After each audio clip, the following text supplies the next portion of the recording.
Well, I got involved because I've known Bill Birches for a better part of 30 years now. He's someone very difficult to ignore. He'll call you up, you change your number, and somehow he gets it.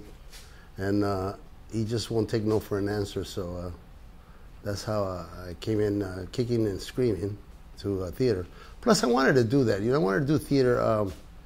At the end of my career, I'd like to perhaps get an opportunity to teach. And you really can't teach acting if you've not done theater. I mean, you could be in a slew of movies. You could call yourself a movie actor or a television actor, but you really can't call yourself an actor unless you've done theater. Theater is probably the most challenging, and I found it, I fell in love with it. It's really what I did, and it's an opportunity. Although I've been on stage doing stand-up and other things, I've never been on stage where I had to be tied to words, story, to remember all of that, and then you appreciate how difficult it is. Well, they say that in the land of the blind, the one-eyed man is king, right? I mean, I was driving down Ventura Boulevard, and I saw at least 6 posters of new sitcoms with African Americans, and I said to myself, "Are we that talentless? Isn't anybody able to pull the trigger on this?" You had Marlon, you had the Girls, you had the Mayor on ABC, you had the NBC had another one, and I said, that's enough. And then I look into it further and realize that all the studios have an African American minority person who has the power to greenlight a project, but none of them have a Latino who has the power to greenlight a project. And what happens is that anytime you pitch to them, every study they have say that Hispanics will watch black programming or African American programming, and it makes sense to me because, you know, the barrio and the ghetto are right next door to each other in every city I've been to in America, and I've been to just about every city. So if you're an executive and you have the power to greenlight an African American project or a Latino project, knowing that it took you a long time to get this position, and there's less risk, I wouldn't say little, there's less risk in greenlighting an African American sitcom that will be watched by Latinos anyways, or greenlight a Latino project that may not be watched by African Americans. Their studies say that. I happen to disagree.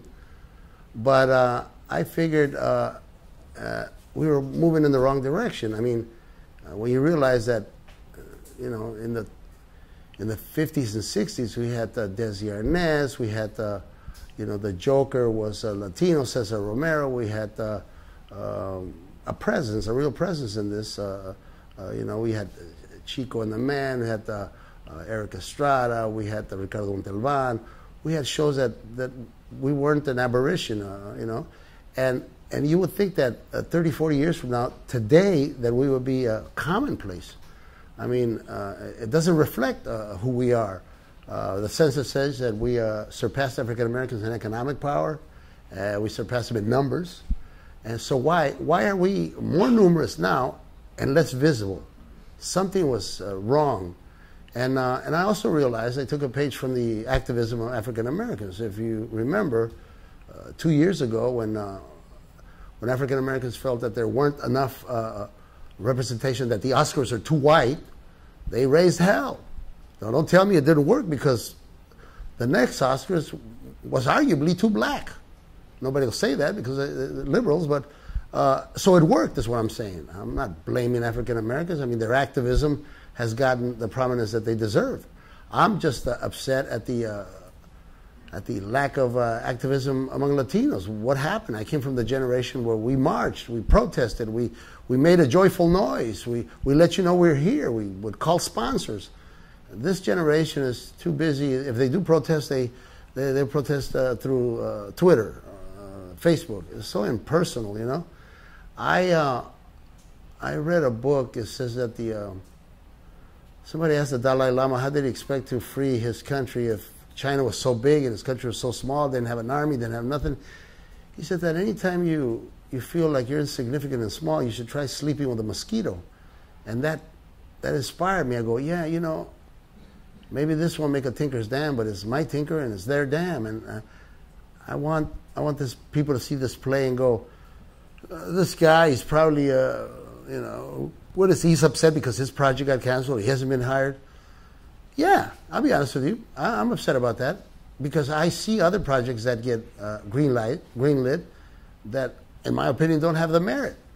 Television is not here to educate us. You can't legislate art, but it does have the responsibility. They might own these networks, but we still own the airwaves. And if we have to go through the FCC, then that's what we'll have to do. If we have to go to Coca-Cola and threaten them, well, that's what we'll have to do. But it just doesn't make any sense to me that we would be 32, 33 million strong and you know, oh, there's a Latino, and he's a Latino, continue to get tertiary roles. Our story is being told, but it isn't being told by us. And that's upsetting when you realize that Pancho Villa was played by Antonio Banderas. I mean, my father was from Pancho, but my grandfather died in the Battle of Celaya with Pancho Villa. Pancho Villa was not 4'5", and he was a big, imposing man. And he didn't talk with a lisp, you know. He was more suited to do Zorro, which he did, and then Anthony Hopkins was a Spaniard. Television doesn't have to, movies don't have to make sense. They just have to be lucrative. But it just seems to me that we're not going to get attention. As long as nobody protests, Hollywood will continue to think that everything is fine, that we're all here satisfied.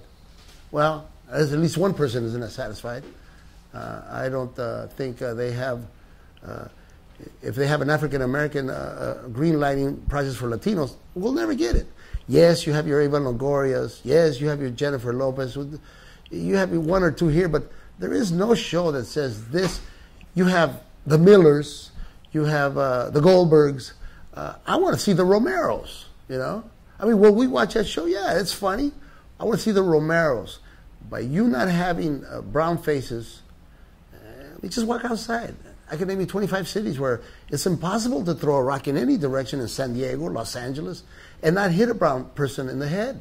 It's just impossible, you know? And how can we be so numerous and yet so disappeared?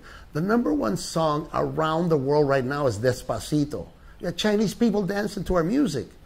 In radio, sometimes even I get upset. I'm tuning radio, and a lot of Spanish stations, I go, well, where's the American station? But in television, perhaps the most powerful visual medium that we know of, we're the brown elephant. You know, it's like, and if we do see us, you see us in tertiary roles.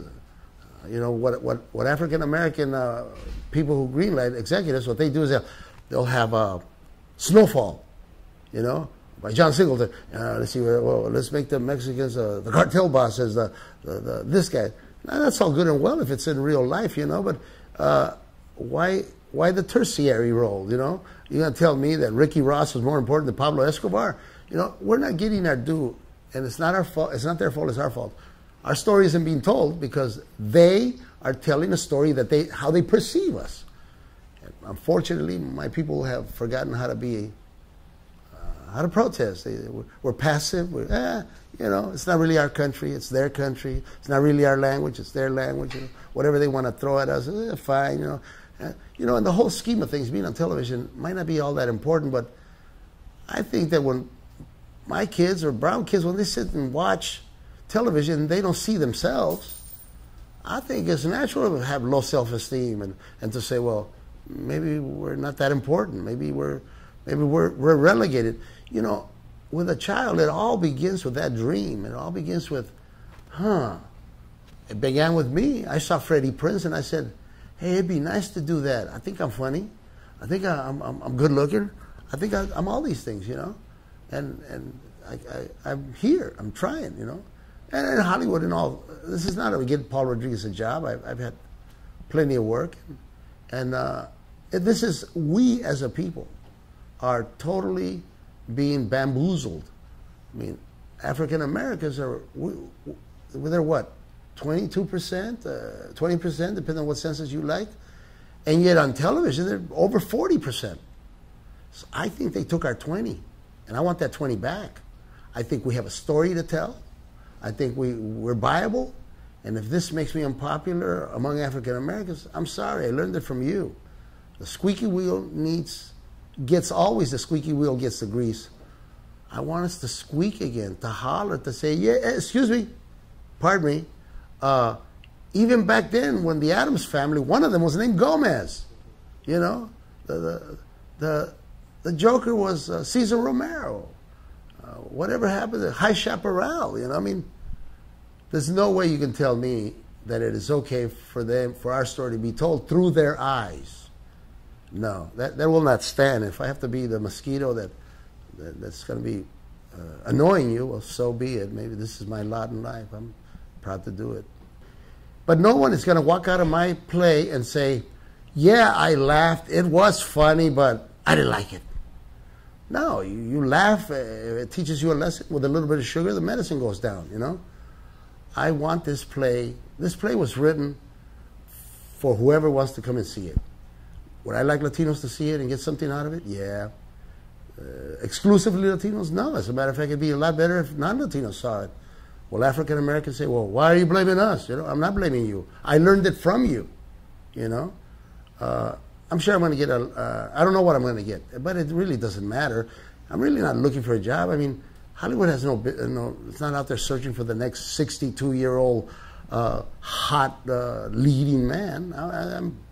That ship has sailed for me, but it hasn't sailed for my son, and it hasn't sailed for our daughters and our kids who are going to come up. I just don't want to go to my grave knowing that another 40, 50 years are going to go by and we're moving in the wrong direction.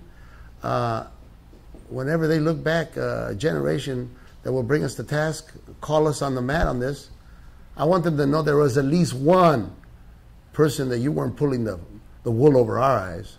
I know exactly what you're doing. You know, when I go to read for something and I have a white or a black casting director telling me that I don't sound Mexican, something's wrong here, you know. What am I supposed to sound like, Pacino? We want you to be more ethnic, which is a clue for, could you do it with less, you know, with let's say, with less in control of the English language, you know? I'm like this, could you sound like this? Well, yeah, there are some that sound like that, but there's a lot of us that just talk normal. And what's wrong with that? Our story is viable. It's, I'm doing this, and it's not making me no friends. And look, I'm sick. Right now when I'm talking to you, I'm seriously running a fever. I don't feel well. I've been sick for a few days. But short of death, nothing's going to stop me from going on that play, from this play coming, from me rehearsing. I think it's an important message. Shame on all our leaders, Latino leaders, who don't see this as an important issue. I happen to think it's a very, very important issue. I happen to think it might be the very epicenter of all our problems, you know. Why our school systems are always underfunded. Well, they don't know we're here.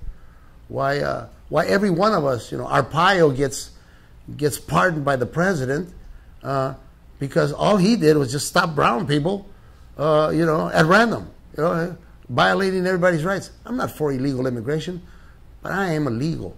I'm a citizen of this country. I served in the United States Air Force. And you're damn right I'm upset if I'm driving down Arizona and police officer stops me just because I happen to have a better tan than him. That just should not stand in our country. Trump gets elected by saying the word Mexican. He didn't say Puerto Rican. He would never say blacks. He would never say anything. It's Mexicans. And everybody knows we are not the only ones coming to this country illegally. Are we? No. We're the whipping boys. We're the scapegoats. And you get sick of it after a while. You go, whoa, whoa, whoa, whoa, whoa. He knew that there was no tax man to pay. He knew there would be no repercussions. And you can abuse and you can name names. You can say Mexicans. You still got elected, you know? But he wouldn't do this about Puerto Ricans, do this about Cubans. They have the dry foot law, they have the strength. I look at Cubans and Puerto Ricans as my brothers and sisters. Do they look at us the same way? I don't know. I can't worry about that. But I will tell you this, that injustice for one of us is injustice for all of us. You know, the people casting these shows, they don't make no distinctions between Puerto Rican and Mexican. So consequently, it's the Mexican culture they like, but it's a Cuban actor they'll use. Or a Puerto Rican they'll use. It happened to me. I was the first one. When I first got an opportunity to be in television, I didn't know much. Some would say I don't know much either now, but pardon my ignorance, when Norman Lear casted me for A.K. Pablo, they casted a Mexican mom, an Italian father, a Cuban brother, a Venezuelan sister, Hector Elizondo, a Puerto Rican manager, And to them, we all sound funny. To those who don't speak Spanish, we all sound funny. Well, let me tell you, that's a big difference. It's the difference between an Irishman and an Englishman. Would you get upset if I casted an Englishman to play Rob Roy? Or yes, you would. I mean, these things are important. Well, you know, it's been going on since Marlon Brando played Zapata, you know. It's been going on since Pancho Villa was played by Wallace Beery back in the day. Our culture, I simplify it though. I bring it down like this. America loves the taco. It just has a problem with Paco, the guy who invented the taco, and that won't stand. What can I do about it? Nothing. I'm gonna do this play. I hope this play won't be necessary in 10 years from now. I hope it will be commonplace, which is our goal. You would think that in a country with the technology, what did Bruce Springsteen say? Bruce Springsteen said 150 channels and there's nothing on. There should be room. Now every time I do this, they always go, well, you got Telemundo. Go to Telemundo. Let me tell you something. Telemundo, Univision, those channels are as foreign to us as they are to you. We live in America. We speak English. Our children speak English. Spanish is a language that wish we could dominate, but we don't. My kids aren't watching Telemundo. I assure you, they're not watching Telemundo. They're not watching Galavision. They want to watch NBC and CBS. And NBC should want us to watch ABC and CBS. And if they don't, then there's a problem there. The problem is going to be we're not in the boardrooms. We're not in the decision-making situation. And we figured it's their networks? No. It might be their networks, but we own the airwaves. There's many ways for us to attack. I'm trying to get my people to stop being so goddamn passive. We're not foreigners in our own land. This place is called California. The city's called San Diego. We were here a long time ago, and I'll be goddamn if we let you make us disappear. Am I angry? Oh yeah, I'm angry. But I'm going to work within the rules. I'm going to use, the only thing I know how to do is make you laugh, and maybe by making you laugh, you'll see the error of your ways. That's all the pitch is.